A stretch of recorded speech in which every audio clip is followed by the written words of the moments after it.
الحمدللہ جامعہ انواریہ حیدرآباد دکن کے زیر اہتمام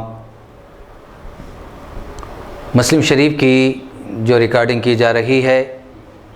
یہ دوسری نشست ہے۔ امام اعظم ابو حنیفہ علیہ الرحمۃ والرضوان کے نظریے کو زکوٰۃ کے متعلق پیش کیا جا رہا ہے۔ امام اعظم ابو حنیفہ رحمۃ اللہ علیہ کا نظریہ پر ایک یہ قدشہ لاحق ہوتا ہے کہ جس طرح مما اخرجنا لکم من الارض میں ما عام ہے، اسی طرح من طیبات ما کسبتم میں بھی ما عام ہے، یعنی ما جو عربی زبان کے قواعد میں عمومیت کے لیے آتا ہے۔ لفظ ما جو حرف ما جو ہے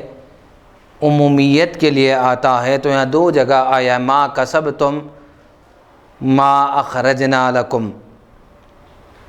تو ما عام ہے، جس کا تقاضا یہ ہے کہ اموال تجارت، نقد مال اور سونا چاندی کے ساتھ بھی نصاب کی تخصیص صحیح نہ ہو،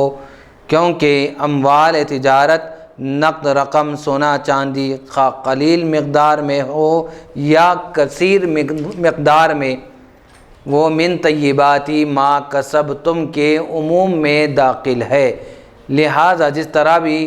مما اخرجنا لکم من الارض کے عموم سے زمین کی قلیل اور کثیر پیداوار پر زکوٰۃ واجب ہے اور 5 وسق کے ساتھ تخصیص صحیح نہیں، اسی طرح کسبہ کے ذریعے قلیل یا کثیر جتنا مال بھی حاصل ہو اس پر زکوٰۃ واجب ہونا چاہیے، اور 200 درہم 40 اوقیہ 52.5 تولے چاندی اور 20 مثقال یعنی 7.5 تولے سونے کا نصاب بہرحال ان احادیث سے ثابت ہے جو اصطلاحاً قبر واحد کہلاتا ہے۔ بالخصوص سونے کے نصاب کے احادیث تو ضعیف بھی ہے، اور حولان حول کی احادیث بھی ضعیف ہے، یعنی حولان حول یعنی سال گزرنا، تبھی زکوٰۃ فرض واجب ہوگی۔ اور اصول حنفیہ سے ان عموم قرآنی اور قطعی کو اخبار واحد کے ساتھ مقید نہیں کیا جا سکتا۔ میری نظر سے کہیں نہیں گزرا کہ متقدمین یا متأخرین میں سے کسی نے یہ اشکال قائم کیا ہو اور اس کے جواب کا ارادہ کیا ہو۔ اب یہاں پر عموم اور خاص کی بحث ختم ہو چکی ہے، قلیل اور کثیر کی بحث ختم ہو چکی ہے، اور دلائل ختم ہو چکے ہیں۔ احناف کے دلائل بھی تسلی بخش دیے گئے، اور ائمہ ثلاثہ اور جمہور کا جو نظریہ ہے، جو مذہب ہے، قلیل اور کثیر کی جو انہوں نے لیا ہے، بیان کیا ہے، ان کے پاس اپنے دلائل ہے جو آئندہ ان کے فقہ شافعی اور فقہ مالکی یا حنبلی میں بیان کیے جائیں گے۔ اب یہاں سے صاحب کتاب جو شرح مسلم کی جو شرح کیے ہیں، جن کا نام علامہ غلام رسول سعیدی صاحب مد ظلہ العالی ہے، وہ سونے اور چاندی کے نصاب کو بیان کر رہے ہیں۔ فقہائے اسلام کا اس بات پر اتفاق ہے کہ چاندی کا نصاب 200 درہم یا 5 اوقیہ چاندی ہے جو 52.5 تولے کے برابر ہے، اور سونے کا نصاب 40 دینار یا 20 مثقال سونا ہے جو 7.5 تولے سونے کے برابر ہے۔ اس سے کم مقدار میں زکوٰۃ فرض نہیں ہے، اور جب اس مقدار پر سال گزر جائے تو 40واں حصہ زکوٰۃ دینا واجب ہے۔ البتہ اس بات میں اختلاف ہے کہ 200 درہم پر اگر زیادتی ہو تو پھر کیا نصاب ہے، تو امام اعظم ابو حنیفہ رحمۃ اللہ علیہ فرماتے ہیں اگر 200 درہم پر 40 درہم زیادہ ہو تو 40 درہم پر 1 درہم زکوٰۃ ہوگی۔ اسی طرح 40 دینار پر 4 دینار زائد ہو تو 1 درہم زکوٰۃ ہوگی، اور باقی فقہا کا یہ نظریہ نہیں ہے۔ علامہ نووی رحمۃ اللہ علیہ لکھتے ہیں سونے اور چاندی میں اختلاف ہے۔ امام مالک، امام شافعی، امام ابو یوسف، امام محمد اور اکثر اصحاب ابو حنیفہ اور عام محدثین رحمہم اللہ یہ کہتے ہیں کہ سونے چاندی کے نصاب پر جس قدر مقدار بھی زیادہ ہو اس پر 40واں حصہ زکوٰۃ ہوگی، خواہ زیادتی قلیل ہو یا کثیر۔ یہ نظریہ حضرت علی اور حضرت ابن عمر رضی اللہ تعالیٰ عنہ سے منقول ہے، اور امام اعظم ابو حنیفہ اور بعض اسلاف یہ کہتے ہیں کہ 200 درہم پر جو مقدار زائد ہو اس پر اس وقت زکوٰۃ نہیں ہے جب تک کہ زیادتی 40 درہم کے برابر نہ ہو، اور نہ 20 دینار پر زیادتی اس وقت تک معتبر ہے جب تک 4 دینار نہ ہو، اور جب اس مقدار کے برابر زیادتی ہو تو ہر 40 درہم پر 1 درہم ہے، اور ہر 4 دینار کے بعد 1 درہم ہے۔ جمہور کا استدلال صحیح بخاری کی اس روایت سے ہے فی الرقۃ ربع العشر، چاندی میں 40واں حصہ زکوٰۃ ہے، اور یہ حدیث نصاب اور اس سے زائد دونوں کو عام ہے، اور امام اعظم ابو حنیفہ نے جن احادیث سے استدلال کیا ہے وہ ضعیف ہے۔ امام اعظم ابو حنیفہ کا نظریہ ان احادیث سے ثابت ہے۔ حضرت علی رضی اللہ تعالیٰ عنہ فرماتے ہیں کہ نبی اکرم صلی اللہ علیہ وسلم نے فرمایا 40واں حصہ ادا کرو، ہر 40 درہم پر 1 درہم، اور تم پر اس وقت تک زکوٰۃ نہیں جب تک 200 درہم نہ ہو جائے۔ جب 200 درہم ہو جائے تو اس میں سے 5 درہم ادا کرو، اور جو مقدار زائد ہو اس کو اس حساب سے ادا کرو۔ تو سنن دارقطنی میں اس حدیث کو جزم سے روایت کیا گیا، اور اس میں احسبہ کا لفظ نہیں ہے۔ حافظ زیلعی لکھتے ہیں کہ ابن قطان نے کہا کہ اس حدیث کے تمام راوی ثقہ ہے، اور یہ حدیث صحیح الاسناد ہے۔ اسی طرح حضرت علی رضی اللہ عنہ بیان کرتے ہیں کہ نبی اکرم صلی اللہ علیہ وسلم نے فرمایا کہ جب تمہارے پاس 200 درہم ہو، ان پر 1 سال گزر جائے تو ان پر 5 درہم زکوٰۃ، اور سونے پر اس وقت تک زکوٰۃ نہیں ہے جب تک وہ 20 دینار نہ ہو۔ جب 20 دینار سونا ہو اس پر 1 سال گزر جائے تو اس پر نصف دینار ہے، اس کے بعد اسی حساب سے۔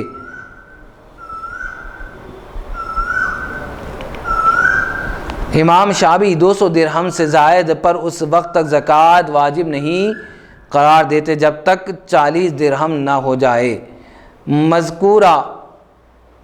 حوالوں کے علاوہ سنن نسائی، صحیح ابن خزیمہ، امام حاکم اور مستدرک میں بھی اس مضمون کی احادیث ذکر کی گئی ہے۔ اس موضوع پر احادیث صحیحہ کے سامنے آنے کے بعد ظاہر ہو گیا کہ علامہ نووی کا یہ لکھنا کہ ابو حنیفہ اپنے موقف پر احادیث ضعیفہ سے استدلال کرتے ہیں قطعاً درست نہیں ہے۔ پھر رقۃ ربع العشر کو مذکورہ الصدر احادیث کے مطابق محمول کیا جائے گا، یعنی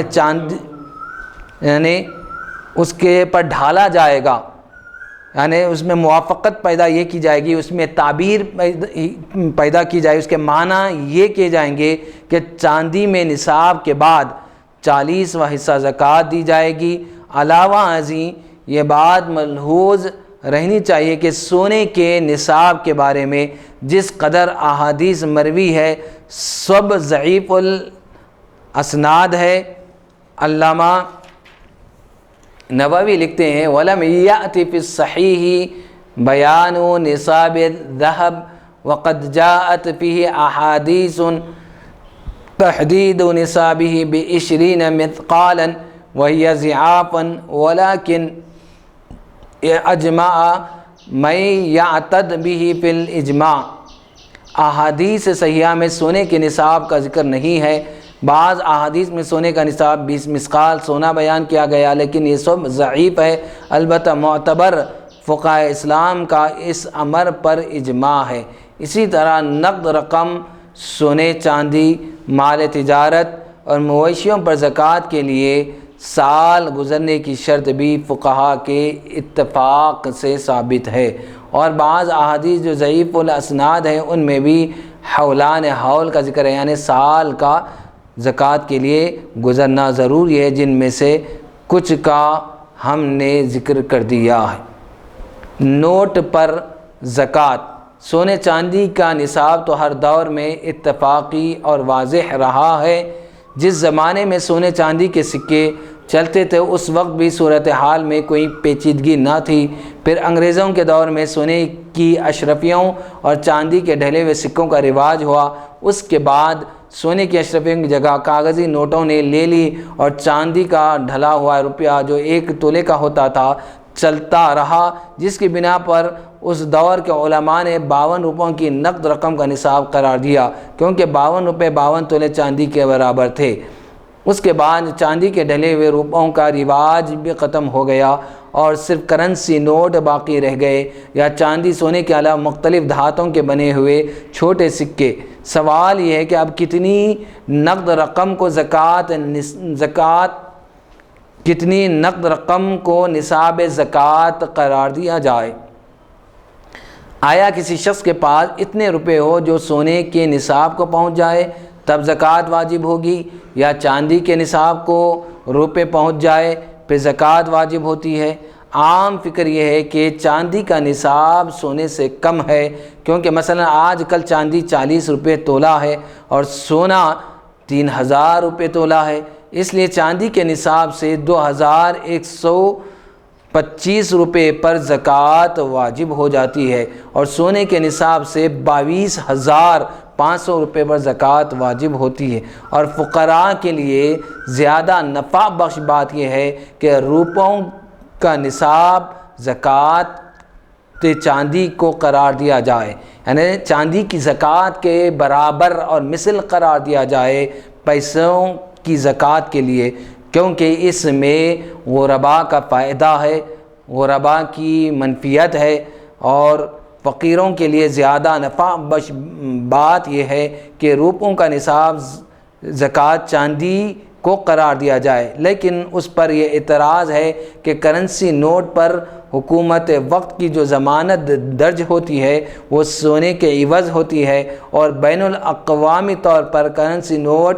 ثمنیت کے اعتبار سے سونے کا بدل اور اس کے قائم مقام ہے۔ ان نوٹوں کو فی نفسی ہی اپنی ذات میں کوئی قیمت نہیں، قیمت اس ضمانت اور گارنٹی کی ہے جو حکومت ان نوٹوں کے بدلے میں مہیا کرتی ہے۔ یہی وجہ ہے جب حکومت کرنسی نوٹ کو منسوخ کر دے تو اس کی قیمت 1 پیسے کے برابر بھی نہیں رہتی ہے، خواہ وہ 500 روپے کا نوٹ ہو۔ بین الاقوامی لین دین بھی عملاً سونے کے بجائے مسلمہ مروجہ بین الاقوامی کرنسیوں میں ہوتا ہے، جن کے پیچھے سونے کی ضمانت کار فرما ہوتی ہے۔ اس لیے نوٹ سونے کے قائم مقام ہے، اور نوٹوں پر زکوٰۃ اسی وقت واجب ہوگی جب وہ سونے کے نصاب کو پہنچ جائے۔ اور انفع للفقراء کا اعتبار اس چیز میں کیا جاتا ہے جب سونے اور چاندی دونوں میں تبدیل ہو سکے، جیسے تجارتی اشیاء برخلاف نوٹوں کے، کیونکہ ان کے متعلق ایک یقینی بات ہے کہ وہ سونے کا بدل اور اس کے قائم مقام ہے۔ اس اعتراض کے جواب کے لیے شرح صحیح مسلم جلد رابع میں سود کی بحث ملاحظہ کریں۔ تو اب جو نوٹوں پر جو زکوٰۃ دیتی ہے دنیا میں جو رواج ہے، نوٹوں پر جو زکوٰۃ دینے کا رواج جو دنیا میں قائم ہے وہ چاندی کے نصاب کے برابر ہے۔ اسی میں غرباء کا فائدہ ہے، اور اسی پر فقہا اور علماء موجودہ عصر کے اسی پر فتویٰ دیتے ہیں، اور اسی کے مطابق زکوٰۃ نکالی جاتی ہے۔ 52.5 تولے اگر چاندی کسی کے پاس ہو، سونا نہیں ہے لیکن چاندی ہے، چاندی ہے، اگر چاندی بھی نہیں ہے کسی کے پاس لیکن پیسے اتنے ہیں کہ وہ 52.5 تولے کی چاندی کی برابر پیسے ہیں، تو اس صورت میں اتنے پیسے یعنی 52.5 تولے چاندی کی مقدار کے برابر اس کے پاس پیسے رکھے ہوئے ہیں اور 1 سال گزر جائے تب ان پیسوں پر زکوٰۃ نکالنا واجب ہے جی۔ اور سونا 7.5 تولے 7.5 تولے سونا۔ لیکن جامعہ نظامیہ جو ایک جامع یونیورسٹی ہے حیدرآباد دکن کی، اب جامعہ نظامیہ کا فتویٰ یہ ہے کہ سونے کی جو نصاب جو بتلایا گیا یہ قدیم 7.5 تولے سونے کی زکوٰۃ اور اس کا نصاب بتلایا گیا ہے، لیکن اب اس میں کچھ کمی ہوئی ہے۔ 5.5 تولے سونے کی زکوٰۃ ہے۔ اگر کسی کے پاس 5.5 تولے سونے سے کچھ زائد سونا ہے تو وہ نصاب کو پہنچ چکا ہے تو وہ سونے کی زکوٰۃ بھی وہ ادا کرے گا۔ ہم علماء جامع نظامیہ سے رجوع ہو یا ادارے سے رجوع ہو یا کیلنڈرز پر بھی اس کے نصاب لکھی گئی ہے، اس کی سونے کی مقدار اور نصاب بتلایا گیا، درج کیا گیا ہے، اس کو ضرور پڑھیں اور اس کے مطابق عمل کریں۔ اس میں فائدہ ہے ہمارا اور غرباء کا بھی، اس میں ہمارے دنیا کا بھی فائدہ ہے اور آخرت کا بھی فائدہ ہے، اور اس میں اللہ تبارک و تعالیٰ کی رضا اور خوشنودی کو حاصل کرنا ہے اور آخرت میں اجر عظیم کو پانا مقصد اور مراد ہے۔ ٹیوب ویل وغیرہ سے سیراب ہونے والی زمینیں، حدیث شریف میں نصف عشر یعنی حصہ زکوٰۃ ان زمینوں پر واجب ہے جن کو اونٹوں کے ذریعے کنووں سے سیراب کیا جاتا ہو، جن زمینوں کو ٹیوب ویل کے ذریعے سیراب کیا جاتا ہے یا جن زمینوں کو سیراب کرنے کے لیے نہر کا پانی اور اس کے لیے لگان یا ٹیکس دینا پڑتا ہے، چونکہ ان کی کاشت پر مشقت ہوتی ہے، اس لیے زمینیں بھی کنووں سے سیراب کی جانے والی زمینوں کے حکم میں ہے اور ان پر بھی نصف عشر یعنی 20واں حصہ زکوٰۃ مقرر کیا گیا ہے۔ جس میں خود کی محنت بھی ہو، جس میں محنت ہو، ٹیکس دینا پڑتا ہو، لائٹ کا بل ادا کرنا پڑتا ہو، تو اس میں 20واں حصہ مقرر ہے۔ اس کے برخلاف وہ چیزیں جو خود بخود سیراب ہوتی ہو، جو چشمے کے قریب ہو یا بارش کے پانی سے خود بخود سیراب ہوتی ہو، تو اس میں 10واں حصہ یعنی عشر زکوٰۃ مقرر کیا گیا۔ اب آئیے زیورات پر زکوٰۃ کا کیا حکم ہے۔ حضرت امام مالک، امام احمد بن حنبل اور ایک قول میں امام شافعی رحمۃ اللہ علیہ کے نزدیک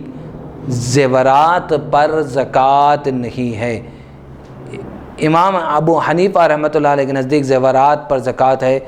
اور امام شافعی رحمۃ اللہ علیہ کا راجح قول بھی یہی ہے۔ علامہ ابن قدامہ حنبلی لکھتے ہیں ظاہر مذہب یہ ہے کہ عورت کے زیورات پر زکوٰۃ نہیں ہے۔ امام مالک اور امام شافعی کا بھی یہی مسلک ہے، اور حضرت عمر، حضرت ابن مسعود، حضرت ابن عباس، حضرت عبداللہ ابن عمرو بن عاص رضی اللہ تعالی عنہم اور تابعین میں سے سعید ابن مسیب، سعید ابن جبیر، امام عطا، امام مجاہد، عبداللہ ابن شداد، جابر بن زید، ابن سیرین، میمون بن مہران، امام زہری، امام ثوری اور اصحاب رائے کا نظریہ یہ ہے کہ زیورات میں زکوٰۃ ہے۔ اصحاب رائے میں مفتی صاحب، اصحاب رائے میں بعض لوگوں کا یہ کہنا ہے کہ بعض صحابہ اور تابعین کا قول یہ ہے کہ زیورات میں بھی زکوٰۃ ہے، لیکن ائمہ ثلاثہ امام مالک، امام احمد بن حنبل اور امام شافعی رحمہم اللہ تعالی اجمعین کے نزدیک استعمال کے زیورات جو ہوتے ہیں، پہنے یوز میں جو آتے ہیں، استعمال میں جو آتے ہیں، وہ زیورات خواہ کتنے کیوں نہ ہو، کتنے وزنی کیوں نہ ہو، ان پر زکوٰۃ نہیں ہے۔ مشہور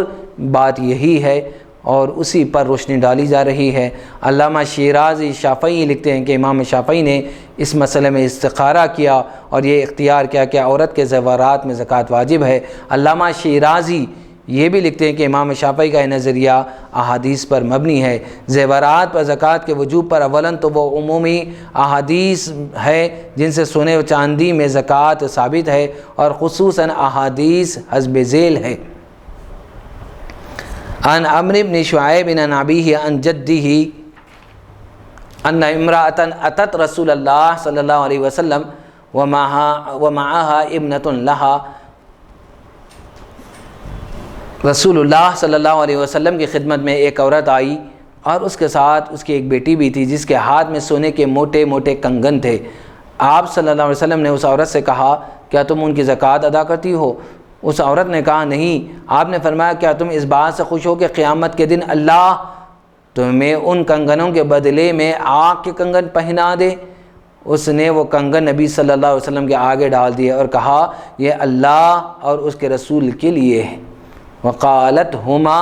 للہ ولرسولہ۔ امام ترمذی نے بھی اس حدیث کو روایت کیا ہے۔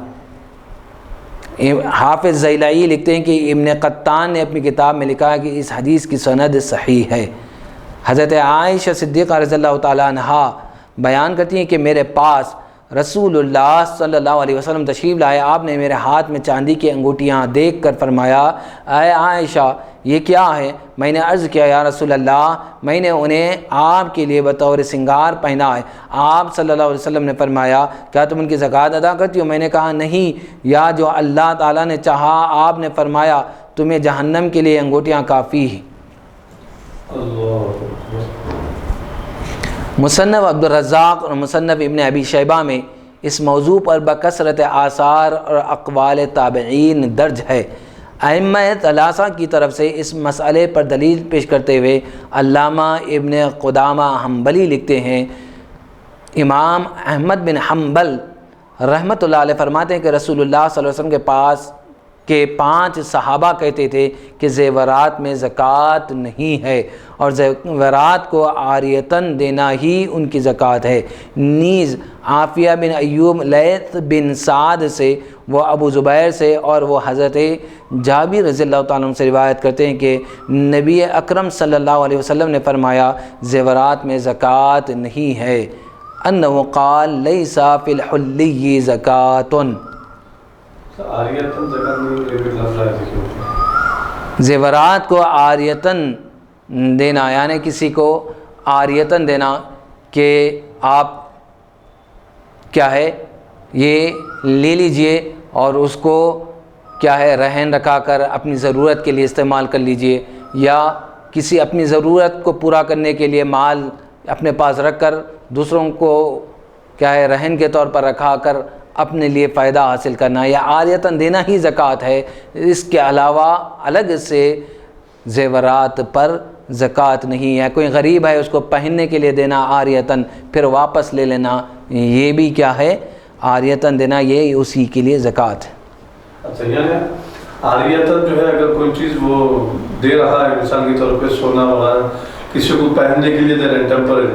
تو گویا وہ پہننے کے لیے دینا وہ زکوٰۃ میں شامل کر لیا جا رہا ہے، یہ اسی کی زکوٰۃ، یہ زکوٰۃ میں شمار کیا جا رہا ہے۔ اچھا یعنی وہ پہننے کے لیے دیے تو وہ زکوٰۃ ادا ہو گئی بولے ایسے؟ جی، مطلب اب اس کو الگ سے پیسے نکال کر دینے کی ضرورت نہیں ہے ائمہ ثلاثہ کے نزدیک۔ اچھا امام شافعی، امام احمد بن حنبل اور امام مالک علیہم الرحمۃ و رضوان کے پاس زیورات میں زکوٰۃ نہیں ہے، جیسا کہ آقا علیہ الصلوۃ والسلام کی روایت جو حضرت جابر رضی اللہ تعالیٰ عنہ سے روایت کر رہے ہیں کہ راوی حضرت جابر رضی اللہ تعالیٰ عنہ ہے، حضور علیہ الصلوۃ والسلام نے فرمایا لیس فی الحلی زکوٰۃ۔ علاوہ ازیں زیورات کو مباح استعمال کے لیے رکھا جاتا ہے، اس لیے اس میں زکوٰۃ واجب نہیں ہے، جس طرح کام کاج کی چیزوں میں اور استعمال کے کپڑوں میں زکوٰۃ نہیں ہے۔ علامہ ابن قدامہ نے اس مسئلے پر بحث کرتے ہوئے ہماری پیش کردہ صحیح و سند ابو داود کی روایت بھی ذکر کی ہے، لیکن اس کا کوئی جواب نہیں دیا۔ اگر 5 صحابہ اس مسئلے میں زکوٰۃ کے قائل نہیں تو 5 سے زیادہ صحابہ اس مسئلے میں وجوب زکوٰۃ کے قائل ہے۔ مثلا حضرت عمر رضی اللہ تعالیٰ، حضرت ابن مسعود رضی اللہ تعالیٰ عنہ، حضرت ابن عباس رضی اللہ تعالیٰ عنہ، حضرت عمرو بن عاص رضی اللہ تعالیٰ عنہ، حضرت ابو موسیٰ اشعری رضی اللہ تعالیٰ عنہ، حضرت زینب زوجہ ابن مسعود رضی اللہ تعالیٰ عنہ اجمعین، اور ان کی فقاہت ان صحابہ سے زیادہ مسلم ہے جو زکوٰۃ کے قائل نہیں ہے۔ علامہ ابن قدامہ نے اس سلسلے میں جن صحابہ کا ذکر کیا ہے وہ یہ ہے حضرت ابن عمر، حضرت جابر، حضرت عائشہ اور حضرت اسماء رضی اللہ تعالیٰ عنہ۔ نیز یہ بھی قاعدہ ہے جب حلت اور حرمت میں تعارض ہو تو ترجیح تحریم کو دی جاتی ہے، یعنی حلال اور حرام میں جب ٹکراؤ ہو، تعارض ہو تو ترجیح حرام کو دی جاتی ہے۔ ائمہ ثلاثہ کی دوسری دلیل وہ حدیث ہے جو حضرت جابر رضی اللہ تعالیٰ عنہ سے روایت ہے، اس پر بحث کرتے ہوئے حافظ ذیلی لکھتے ہیں، امام بیہقی نے اپنی کتاب معرفت میں کہا، عافیہ بن ایوب از لیث از ابی از زبیر از جابر، جو حدیث نبی اکرم صلی اللہ علیہ وسلم روایت کی گئی وہ باطل ہے اور اس کی کوئی اصل نہیں ہے۔ علامہ ابن قدامہ نے اس مسئلے میں جو کام کاج کی چیزوں پر قیاس کیا ہے، یعنی اس پر رکھا ہے، وہ ظاہر ہے کہ احادیث صحیحہ کے مقابلے میں متروک ہے۔ یتیم کے مال پر زکوٰۃ میں مذاہب یعنی ائمہ کا کیا مذہب ہے، کیا رائے ہے، اس کو صاحب کتاب علامہ شرح مسلم لکھتے ہوئے بیان کرتے ہیں۔ احناف کے نزدیک نابالغ کی زمین پر عشر واجب ہے اور اس کے مال پر زکوٰۃ واجب نہیں ہے، کیونکہ عشر کا تعلق زمین کی پیداوار سے ہے اور اس میں عبادت کی ثانوی حیثیت ہے، اور زکوٰۃ اصالتاً عبادت ہے اور نابالغ عبادت کا مکلف نہیں ہے۔ قاضی ابو الولید مالکی لکھتے ہیں، امام مالک، امام شافعی اور امام احمد بن حنبل رحمہم اللہ کے نزدیک یتیم کے مال پر زکوٰۃ واجب ہے، اور امام ابو حنیفہ رحمۃ اللہ کے نزدیک یتیم کی زمین پر عشر اور خراج ہے، مال پر زکوٰۃ نہیں ہے، کیونکہ حضرت عائشہ صدیقہ رضی اللہ تعالیٰ عنہ بیان کرتی ہے کہ رسول اللہ صلی اللہ علیہ وسلم نے فرمایا، 3 آدمیوں سے قلم میں تکلیف اٹھا لیا گیا، سونے والے سے حتیٰ کہ بیدار ہو جائے، بچے سے حتیٰ کہ بالغ ہو جائے، اور مجنون سے حتیٰ کہ اس کی عقل صحیح ہو جائے، لوٹ آ جائے۔ قرض کے زکوٰۃ سے مانع ہونے میں مذاہب، یعنی کوئی مقروض ہے تو زکوٰۃ کیا اس پر بھی دینا ضروری ہے یا نہیں ہے، تو اس بارے میں صاحب کتاب شرح صحیح مسلم نقل فرماتے ہیں۔ علامہ ابن قدامہ حنبلی لکھتے ہیں کہ جب قرض تمام نصاب یا بعض نصاب کو شامل ہو تو جس قدر نصاب کو قرض محیط ہوگا اس مقدار سے زکوٰۃ ساقط ہو جائے گی۔ نیز قرض کی وجہ سے صرف اموال باطنہ یعنی سونا چاندی نقد رقم اور اموال تجارت سے زکوٰۃ ساقط ہوگی، اگرچہ امام احمد سے ایک روایت یہ بھی ہے کہ قرض کی وجہ سے اموال ظاہرہ خود رو گھاس چرنے والے مویشی اور زرعی پیداوار سے بھی زکوٰۃ ساقط ہو جائے گی، یعنی زکوٰۃ قرض کی وجہ سے واجب نہیں ہے۔ علامہ ابن قدامہ اس مسئلے پر استدلال کرتے ہوئے لکھتے ہیں، حضرت ابن عمر رضی اللہ تعالیٰ عنہما بیان کرتے ہیں کہ رسول اللہ صلی اللہ علیہ وسلم نے فرمایا، اذا کان لرجل 1000 درہم وعلیہ 1000 درہم فلا زکوٰۃ علیہ، جب کسی شخص کے پاس 1000 درہم ہو اور اس پر 1000 درہم قرض ہو تو اس پر زکوٰۃ واجب نہیں ہے۔ نیز رسول اللہ صلی اللہ علیہ وسلم نے فرمایا، لا صدقۃ الا عن ظہر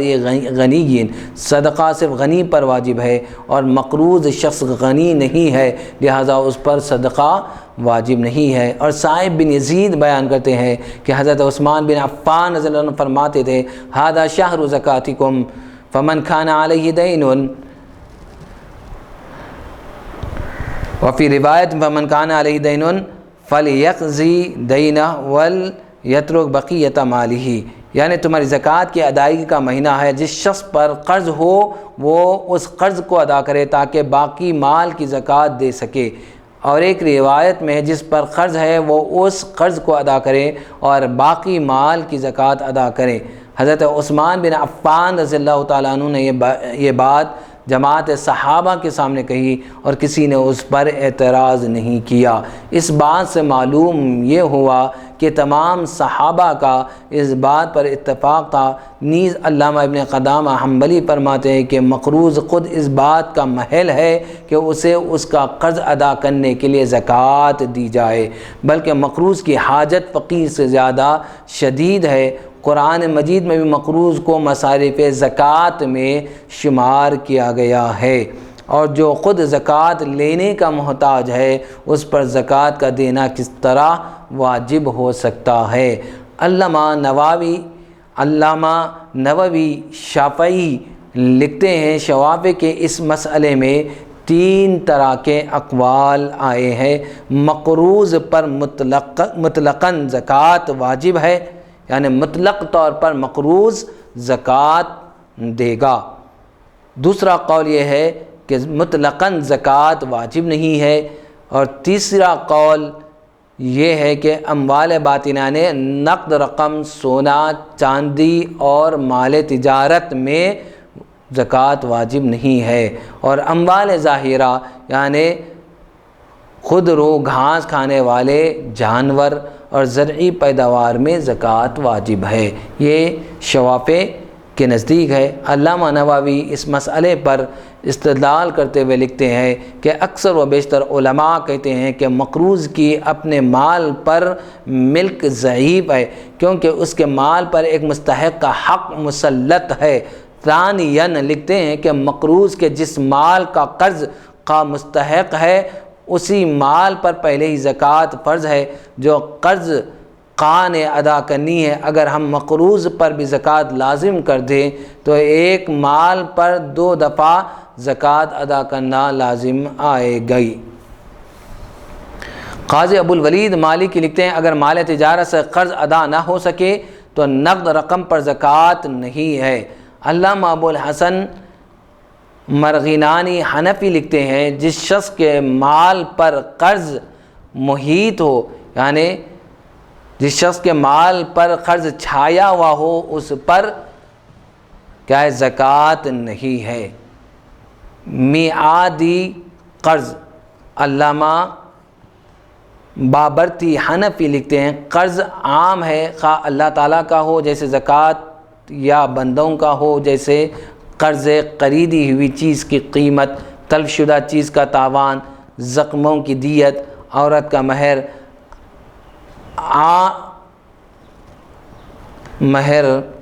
علاوہ ازیں نقود سے ہو یا نہ ہو، یا وہ قرض میعادی ہو یا غیر میعادی۔ علامہ خوارزمی لکھتے ہیں کہ میعادی قرض کے زکوٰۃ سے مانع ہونے کے بارے میں امام ابو حنیفہ سے کوئی روایت نہیں ہے، اور امام تمرتاشی رحمۃ اللہ علیہ نے ذکر کیا ہے کہ میعادی قرض کے زکوٰۃ سے مانع ہونے یا نہ ہونے کے دونوں قول صحیح ہے۔ محیط سرخسی میں ہے کہ میعادی قرض زکوٰۃ سے مانع ہے۔ عالمگیری میں ہے کہ ظاہر مذہب پر یہی بات صحیح ہے۔ بہار شریعت میں مانع نہ ہونے کو شامی کے حوالے سے صحیح لکھا ہے۔ ہم نے اس مقام پر شامی کو دیکھا، علامہ شامی نے اس مسئلے میں اپنی کوئی رائے نہیں لکھی، البتہ قحطانی کا قول نقل کیا ہے کہ مانع نہ ہونا صحیح ہے۔ اہل علم اور فقہ سے دلچسپی رکھنے والے حضرات سے مخفی نہیں ہے کہ قحطانی جب منفرد ہو تو ان کی رائے کا کوئی اعتبار نہیں ہوتا اور فقہاء میں ان کا درجہ بہت ضعیف ہے۔ پھر علامہ سرخسی اور فتاوی عالمگیری کے مقابلے میں قحطانی کے قول کا اعتبار کون کر سکتا ہے؟ خیال رہے کہ یہ بحث اس قرض کے بارے میں ہے جو وجوب زکوٰۃ سے پہلے ہو، اور جو قرض وجوب زکوٰۃ کے بعد ہو بالاتفاق زکوٰۃ سے مانع نہیں ہے۔ یعنی قرض جو زکوٰۃ کی ادائیگی کے لیے مانع بن رہا ہے وہ وجوب زکوٰۃ سے پہلے ہو، جو بھی اگر مقروض ہو رہا ہے تو وہ زکوٰۃ کے فرض ہونے یا واجب ہونے سے پہلے اگر مقروض ہو رہا ہے تو اس کے لیے زکوٰۃ مانے ہوں گی. اگر وہ بعد میں پہلے زکوٰۃ فرض ہو چکی ہے، اس کے پر حولان حول ہو چکا ہے، سال گزر چکا اور زکوٰۃ اس پر واجب ہو چکا ہے، بعد میں وہ ابھی مال کی زکوٰۃ نہیں نکالا لیکن کیا ہے مقروض ہو گیا، تو یہ اس کے لیے قرض کیا ہے زکوٰۃ کے لیے مانع نہیں ہے. اور جو قرض درمیان سال میں ہو امام محمد کے نزدیک مانع ہے اور امام ابو یوسف کے نزدیک مانع نہیں ہے. یہ مانع ہے یا مانع نہیں ہے کا مطلب کیا ہے؟ زکوٰۃ جو واجب ہے، جو فرض ہے، اگر سال گزرنا اس پر شرط ہے، سال گزرنے سے پہلے 6 مہینے گزرے، وہ آدمی زکوٰۃ جس کے اوپر فرض ہوئی یا واجب ہوئی وہ مقروض ہو گیا، 6 مہینے گزرے، آدھے سال میں مقروض ہو گیا، تو یہ جو مقروض ہونا اس پر قرض کا ہو جانا یا قرض کا بوجھ زکوٰۃ کے لیے رکاوٹ بنے گا یا نہیں بنے گا. تو اس میں امام محمد کہتے ہیں کہ یہ جو مقروض ہو رہا ہے 20 سال میں وہ زکوٰۃ کے لیے مانع ہو جائے گا، یعنی زکوٰۃ اس کے لیے واجب نہیں ہوں گی، رکاوٹ بن جائے گی زکوٰۃ کے لیے. اور امام ابو یوسف کہتے ہیں کہ یہ 20 مہینے میں یعنی 20 سال کے درمیان میں وہ مقروض ہونا، اس پر قرض آ جانا یا قرض کا بوجھ آ جانا یہ زکوٰۃ کے لیے مانع نہیں ہوگا، بہرحال اس کو زکوٰۃ ادا کرنا پڑے گا، یعنی زکوٰۃ کے لیے رکاوٹ نہیں بنے گی. یہ دوسرے امام کے نزدیک ہے؟ جی، امام ابو یوسف کے نزدیک. صنعتی اور کاروباری قرض کے متعلق اب تک فقہاء کرام کی جس قدر آراء اور ابحاث ہم نے ذکر کی ہے، ان سب کا تعلق نجی اور شخصی قرضوں کے متعلق ہے. کاروباری قرضوں کا یہ حکم نہیں ہے. کاروباری ادارے حکومت اور بینکوں سے قرض لے کر صنعت یا کوئی منصوبہ قائم کرتے ہیں، لیکن ان کی مصنوعات اور خام مال پر جو زکوٰۃ عائد ہوتی ہے وہ ان کے اس قرض کی وجہ سے ممنوع نہیں ہوگی جو ان کی صنعت یا ان کے منصوبے پر شامل ہے، کیونکہ اس صنعت اور منصوبے کے علاوہ بھی ان کے پاس اتنا سرمایہ ہوتا ہے جو اس قرض کی ادائیگی کے لیے کافی ہے، اور بالفرض اگر نہ ہو تو وہ صنعت اور منصوبہ خود اس قرض کی ادائیگی کی ضمانت ہے. 2.5% زکوٰۃ سے بچنے کے لیے سرمایہ داروں کو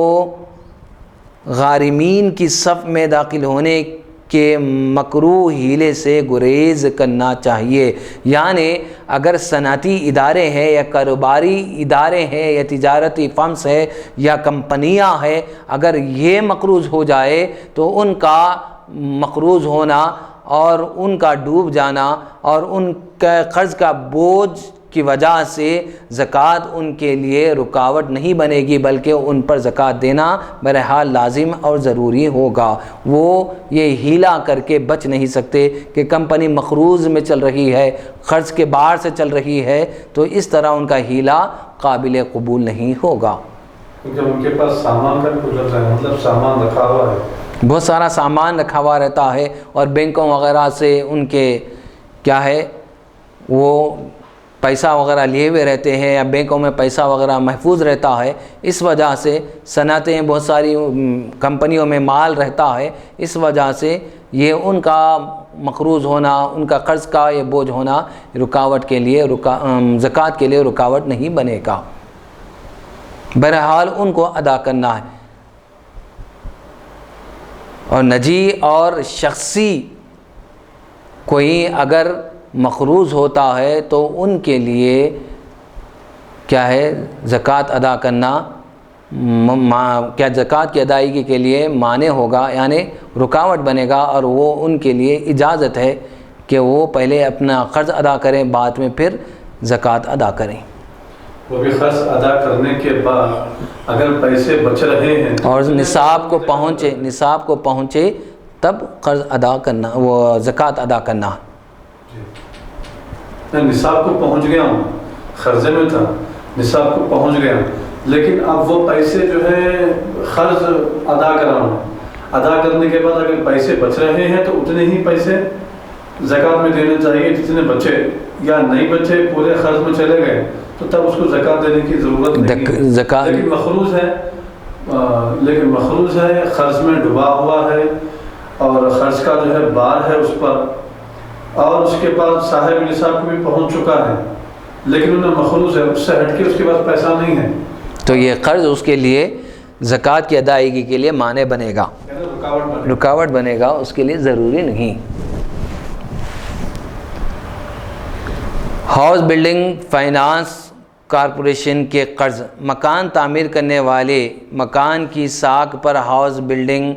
فائنانس کارپوریشن سے قرض لے کر مکانات تعمیر کرتے ہیں، جس کی بنا پر انہیں ماہانہ کچھ رقم ادا کرنی پڑتی ہے۔ اس میں کوئی شک نہیں کہ یہ ایک شخصی اور نجی قرض ہے، لیکن کیا اس قرض کی وجہ سے زکوٰۃ میں چھوٹ مل سکتی ہے یا نہیں؟ بالفرض ایک شخص کے پاس 1,00,000 روپے ہے اور 1,00,000 روپے اس پر ہاؤس بلڈنگ فائنانس کا قرض ہے، وہ اس سال یک مشت قرض ادا کرنا چاہتا ہے۔ اس صورت میں بلا شبہ اس سال اس پر زکوٰۃ لازم نہیں ہوگی، لیکن اگر وہ یک مشت قرض ادا نہیں کر رہا اور مثلا ہر ماہ 500 روپے کٹا رہا ہے اور ہر بار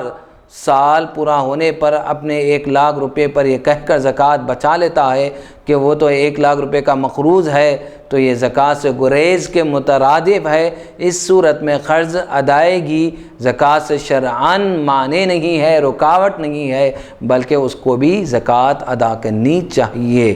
اور یہ ہیلے بازی زکوٰۃ سے ادا کرنے سے ہیلہ بازی کرنا یہ شرعاً جائز نہیں ہے، درست نہیں ہے، کیونکہ قرض زکوٰۃ سے اس وقت مانع ہوتا ہے، اس وقت رکاوٹ بنتا ہے جب کوئی شخص قرض ادا کرنے کا ارادہ رکھتا ہو، تب کہا جائے گا کہ پہلے قرض ادا کرو پھر زکوٰۃ کی سوچنا۔ جیسے حضرت عثمان رضی اللہ تعالیٰ نے فرمایا جس شخص پر قرض ہے وہ پہلے قرض ادا کرے پھر باقی مال کی زکوٰۃ ادا کرے، اور جو شخص مال ہونے کے باوجود قرض ادا نہیں کر رہا ہے اس کو زکوٰۃ بچانے کی بھی اجازت نہیں ہے۔ اللہ اکبر۔ علامہ مزدوی نے جامع کبیر کی شرح میں ذکر کیا ہے کہ ہمارے مشائخ رحمہم اللہ نے فرمایا جس شخص پر اس کی عورت کا مہر میعادی قرض ہو اور وہ قرض ادا کرنے کا ارادہ نہ رکھتا ہو تو یہ قرض زکوٰۃ سے مانع نہیں ہوگا، کیونکہ عادتاً عورت کا مہر کا مطالبہ نہیں کرتی۔ یہ قول حسن ہے، اسی طرح جواہر الفتاویٰ میں ہے، یعنی کسی مرد پر کسی آدمی پر عورت کا مہر ادا نہیں کیا، اس کے پاس مال ہے اور وہ چاہتا ہے کہ مہر ادا کریں اور یہ کہہ کر میں عورت کا مقروض ہوں، مجھ کو مہر ادا کرنا ہے، یہ کہہ کر زکوٰۃ سے بچ رہا ہے تو یہ زکوٰۃ سے بچنا کہلائے گا، لیکن زکوٰۃ کے لیے رکاوٹ نہیں بنے گا کہ مہر کا مقروض ہوں کہنا، یہ رکاوٹ نہیں بنے گا، کیونکہ عورت تو مطالبہ نہیں کرتی، کب بھی چاہے مہر ادا کر سکتے ہیں، پہلے زکوٰۃ ادا کریں، یہی بہتر ہے۔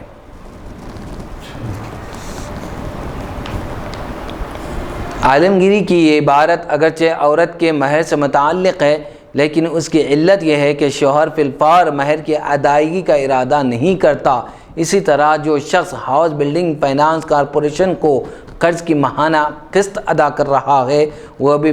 فی الفور قرض کی یک مشت رقم ادا کرنے کا ارادہ نہیں کر رہا ہے، البتہ جتنے قرض کی رقم وہ ایک سال میں ادا کرتا ہے اتنی رقم اس سال میں زکوٰۃ سے مانع ہوگی۔ دوسری وجہ یہ کہ جس طرح عادتاً عورت مہر کا مطالبہ نہیں کرتی، اسی طرح فائنانس کارپوریشن قرض دار سے رقم کا عادتاً مطالبہ نہیں کرتی، مطالبہ صرف اس قدر رقم کا ہوتا ہے جو معاہدے کے مطابق اسے ماہ بہ ماہ ادا کرنا ہے، اس لیے مکمل رقم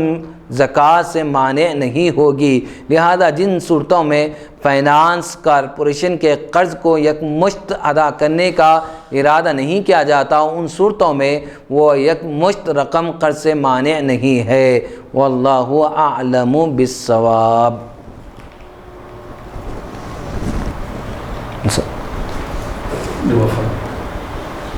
یہاں پر میں اپنی بات کو ختم کرتا ہوں. انشاءاللہ حدیث مبارکہ کا تسلسل جاری و ساری رہے گا. وآخر دعوانا ان الحمد للہ رب العالمین وما علینا الا البلاغ المبین.